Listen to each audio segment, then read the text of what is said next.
अस्सलाम वालेकुम जी बच्चों। आज आपका टॉपिक है मेजरमेंट ऑफ इकोनॉमिक डेवलपमेंट के कैसे पता चले कि जी किसी मुल्क के अंदर इकोनॉमिक डेवलपमेंट हो रही है या नहीं हो रही, वो आगे बढ़ रहा है या नहीं बढ़ रहा। प्रोफेसर लिविस कहते हैं कि अगर किसी कंट्री के अंदर आउटपुट पर इंक्रीज़ हो रही है, जो भी आपने फैक्टर इनपुट लगाए हैं, चाहे वो लैंड लेबर ऑर्गेनाइजेशन कैपिटल की कोई भी आपने कॉम्बिनेशन यूज़ किया है, अगर आपकी पर आर प्रोडक्शन इंक्रीज़ कर रही है तो इट मीन्स कि आपके मुल्क में इकोनॉमिक डेवलपमेंट हो रही है। ठीक है, ये बड़ी छोटी सी डेफिनेशन है, लेकिन ये अपने अंदर बहुत सारी चीज़ों को लिए हुए है। क्योंकि पर हर आउटपुट तभी बढ़ेगी जब आप टेक्निकली एडवांस होंगे, जब आपके फैक्टर इनपुट पहले से बेहतर होंगे, जब आपके पास पहले से ज़्यादा अच्छी टेक्नोलॉजीज़ होंगी, पहले से ज़्यादा अच्छी टेक्निक्स होंगी, पहले से ज़्यादा स्किल्ड लेबर होगी और पहले से ज़्यादा जो है वो हर चीज़ बेहतर होगी। इसलिए ही आपकी आउटपुट पर आर जो है वो इंक्रीज़ करेगी, पहले से ज़्यादा होगी। ठीक है, लेकिन मतलब ये कि ये डेफिनेशन है बहुत छोटी, लेकिन इसके अंदर बहुत ज़्यादा चीज़ें आ जाती हैं। फिर क्लार्क साहब कहते हैं कि shift from agriculture forestry traditional sector to mechanised industries.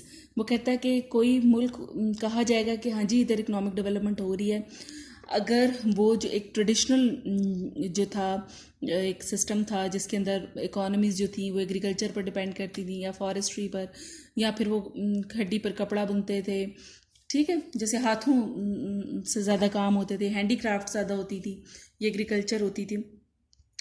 ठीक है, उनकी अहमियत कम नहीं होती, ये नहीं है कि वो पहले से कम हो जाती हैं, वो अपनी जगह मौजूद रहती हैं, लेकिन बाकी जो डिपार्टमेंट्स होते हैं वो इतने ज़्यादा फ्लरिश कर जाते हैं कि इनकी रिलेटिव इम्पोर्टेंस कम रह जाती है डेवलप्ड कंट्रीज़ के अंदर। ठीक है, मतलब हमारा ये मतलब नहीं है कि जो डेवलप्ड कंट्रीज़ हैं उनके अंदर एग्रीकल्चर, फॉरेस्ट्री या फिर हैंडीक्राफ्ट्स जो होती हैं वो कम हो जाती हैं, कम नहीं होती, बल्कि जो बाकी जो डिपार्टमेंट्स हैं वो इतने ज़्यादा ग्रो कर जाते हैं कि ये रिलेटिवली इनकी जो कंट्रीब्यूशन होती है जीएनपी के अंदर वो कम रह जाती है। सो क्लार्क साहब कहते हैं कि अगर किसी इकोनॉमी के अंदर आपको शिफ्ट नज़र आ रहा है कि वो उसका जो जीएनपी डिपेंडेंसी है वो एग्रीकल्चर, फॉरेस्ट्री और हैंडीक्राफ्ट्स पर की बजाय जो मैकेनाइज्ड इंडस्ट्रीज़ होती हैं बड़ी बड़ी, जैसे स्टील मिल्स या इलेक्ट्रॉनिक्स या सॉफ्टवेयर इंडस्ट्रीज़ हैं, इसके ऊपर वो ज़्यादा डिपेंड करने लग जाए तो इट मीन्स कि वहाँ पर इकोनॉमिक डेवलपमेंट हुई है। ठीक है, और भी जो अप्रोचेस बताई गई हैं, मतलब मेन जो है method to measure economic development, वो 3 हिस्सों में हम उनको डिवाइड कर देते हैं। सबसे पहले है रियल जीएनपी। ठीक है, कि रियल जीएनपी को हम देखते हैं कि पहली अप्रोच रियल जीएनपी अप्रोच है, दूसरी पर कैपिटा इनकम अप्रोच है और तीसरी क्या है, क्वालिटी ऑफ लाइफ मेथड। सबसे पहले है जी पहली real national income. If real national income rises persistently each year at growing rate, तो हम कहते हैं कि जी वहाँ पर इकोनॉमिक डेवलपमेंट हो रही है। मतलब ये कि अगर एक कंट्री के अंदर जो उसकी रियल नेशनल इनकम है वो हर साल पहले से ज़्यादा हो जाती है। ठीक है, और ना सिर्फ ये कि रियल नेशनल इनकम इंक्रीज़ करती है, बल्कि उसमें जो इंक्रीज़ का जो रेट है वो भी इंक्रीज़ कर रहा है। जैसे फॉर एग्ज़ाम्पल अगर 2011 के अंदर जो है एक कोई कंट्री है उसका ग्रोथ रेट 2% था, तो अगर वो 2015 तक उसका जो इंक्रीजिंग रेट है वो 2% की बजाय 5% हो चुका है, और फिर 2020 तक आते आते उसका जो उसका जो इकोनॉमी का जो ग्रोथ रेट है वो 5% से बढ़कर 7%, 8% हो चुका है। तो हम कहेंगे कि वहाँ पर जी बड़ी फास्ट इकोनॉमिक डेवलपमेंट है, क्योंकि उसकी जीएनपी या उसकी रियल नेशनल इनकम तो इंक्रीज़ हो ही रही है, लेकिन उसमें जो इंक्रीज़ रेट है वो भी इंक्रीज़ हो रहा है। ठीक है, तो इस पर डिफ़िकल्टीज़ कौन सी आती हैं? इसमें बच्चों वो तमाम डिफ़िकल्टीज़ आ जाती हैं जो अपने पहले चैप्टर के अंदर जो नेशनल इनकम की को मेजर करने में जितनी भी आपने डिफ़िकल्टीज़ पढ़ी थी वो सारी आप इधर कोट कर सकते हैं। ठीक है, लेकिन ऐसे हम इन शॉर्ट अगर हम कहें तो आउटपुट को मेजर करने में और ये जानने में कि पूरे मुल्क के अंदर कितनी आउटपुट हुई, कितनी प्रोडक्शन हुई है, वो उससे रेलेवेंट जो है करेक्ट डेटा मिलना मुश्किल है। प्राइसेस के हवाले से करेक्ट डेटा मिलना मुश्किल है, क्योंकि प्राइसेस के अंदर जो है बहुत सारे टैक्सेस शामिल होते हैं, एक्साइज ड्यूटीज शामिल होती हैं, सेल्स टैक्स उसके अंदर शामिल होता है, और इन टैक्सेस की बिना पर आप ये पता चलाना कि असल प्राइसेस क्या हैं, असल कितनी मालियत की गुड्स एंड सर्विसेज प्रोड्यूस हुई हैं, ये थोड़ा सा मुश्किल होता है। और फिर आप देखते हैं कि हमारे जैसे मुल्कों के अंदर मार्केट्स इतनी ऑर्गेनाइज नहीं होती और एक ही शय की जो डिफरेंट जगहों पर डिफरेंट प्राइसेस भी ली जा रही होती हैं। सो कोई एक प्राइस तय करना ये एक मुश्किल बात है। फिर क्या है, करेक्ट डाटा रिगार्डिंग इनकम भी नहीं मिलता। लोग जो है वो अपनी इनकम भी सही नहीं बताते। सैलरी क्लास तो फिर भी उससे बच नहीं पाती, लेकिन बिजनेस क्लास कभी भी अपनी सही इनकम नहीं बताती। फिर क्या है जी, शैडो इकोनॉमी। शैडो इकोनॉमी क्या होती है, जो छुपी हुई इकोनॉमी है, ठीक है, जिसका कहीं इंदराज ही नहीं है। अगर आप बाहर देखते हैं ठेले वाला है, अगरचे वो मतलब वो बहुत अमीर नहीं है, लेकिन बहरहाल वो जो भी कुछ कमाता है उसका कहीं इंदराज नहीं है, उसकी कहीं उसको रजिस्टर्ड नहीं है, और मतलब वो उसकी सारी जो इनकम है वो कहीं पर भी काउंट नहीं होती। और इसी तरह से इसके अलावा चोर बाज़ारी जो है वो भी शैडो इकोनॉमी में आ जाती है, और जो अनरजिस्टर्ड बिजनेस हैं वो भी शैडो इकोनॉमी के अंदर आ जाते हैं। ठीक है, सो ये सारे के सारे जो है आपकी इकोनॉमी में काउंटिंग में नहीं आते। फिर क्या है, डबल काउंटिंग। डबल काउंटिंग का मसला भी बड़ी डिटेल में हमने फर्स्ट चैप्टर में पढ़ा था कि जैसे हमने कहा था कि कॉटन क्रॉप होती है उसको वहाँ पर इंदराज हो जाता है, फिर जहाँ पर धागा तैयार होता है उधर उसका इंदराज हो जाता है, फिर जहाँ पर उसका फैब्रिक तैयार होता है उधर उसका इंदराज हो जाता है, फिर जहाँ रेडीमेड कपड़े तैयार होते हैं उधर उसका इंदराज हो जाता है। सो वही कॉटन क्रॉप जो है वो 3 4 5 दफ़ा जो है वो ऐड हो जाती है। ठीक है, और इसको इस मसले को हल करना जो है वो काफ़ी दर्द-ए-सर है इसमें, और इसको सॉल्व करने की कोशिश तो की जाती है लेकिन कोई इतना ज़्यादा सॉल्व हो नहीं पाता। फिर बच्चों दूसरी जो अप्रोच है आपकी इकोनॉमिक डेवलपमेंट को मैयर करने के लिए, वो है जी पर कैपिटा इनकम मेथड। अब पर कैपिटा इनकम अगर किसी मुल्क की बढ़ रही है तो हम कहेंगे कि जी वहाँ पर इकोनॉमिक डेवलपमेंट हो रही है। लेकिन जैसे कि आप जानते हैं पर कैपिटा का इनकम का फार्मूला क्या है, national income divided by population. अब जिसमें 2 चीज़ें आ गई, ऊपर नेशनल इनकम, अब वो सारी वो डिफ़िकल्टीज़, ये सारी जो डिफ़िकल्टीज़ हैं, ये जो आपने ये सारी डिफ़िकल्टीज़ देखी हैं, ये सारी नेशनल इनकम की डिफ़िकल्टीज़ हैं। तो अब एक तरफ आपने सारी नेशनल इनकम की डिफ़िकल्टीज़ को फेस करना है, और दूसरी तरफ आपने पॉपुलेशन की जो को मैयर करने में जो डिफ़िकल्टीज आएंगी वो भी फेस करनी है। All previous problem to bear national income are included here, and then all problems to count population are also added. ठीक है जी।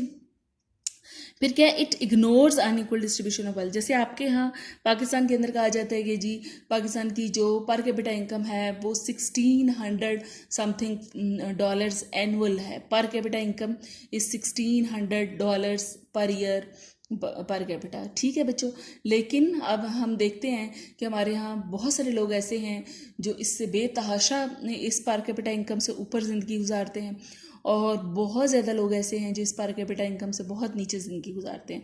So it's not true representative of the actual state of population. ठीक है, हमारे यहाँ बेतहाशा अमीर लोग हैं और बेतहाशा गरीब लोग हैं, और मिडिल क्लास का बड़ा महदूद सा साइज़ है। तो ऐसी सूरत हाल में आप कोई एक वैल्यू पेश कर दें कि this is per capita income, this is representing the people of the whole Pakistan, ये बड़ा रिडिकुलस एक बात है।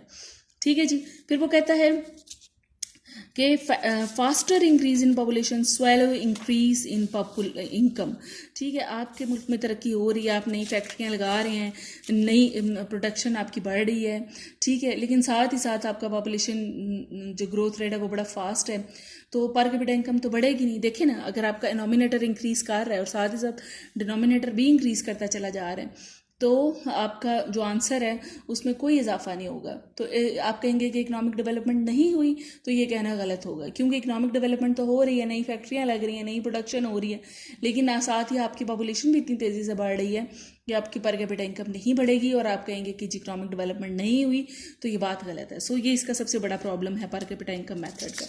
ठीक है बच्चों, उसके बाद नेक्स्ट तीसरा जो मेथड है that is physical quality of life approach. ठीक है, ये इसमें इकोनॉमिस्ट कहते हैं कि इसकी सिंपल एक डेफिनेशन है कि पॉवर्टी रिडक्शन इस क्रक्स ऑफ डेवलपमेंट, कि जी डेवलपमेंट का मकसद यही है कि पॉवर्टी में कमी आए। अगर पॉवर्टी कम हो रही है, जैसे थर्ड वर्ल्ड कंट्रीज़ का बच्चों यही मसला है ना कि वहाँ पर अगर नई फैक्ट्रीज लग भी रही हैं, अगर वहाँ पर इकोनॉमिक डेवलपमेंट हो भी रही है, अगर वहाँ पर आउटपुट भी बढ़ती है, जीएनपी भी बढ़ती है, लेकिन फिर भी उन मुल्कों के हालात नहीं बदलते।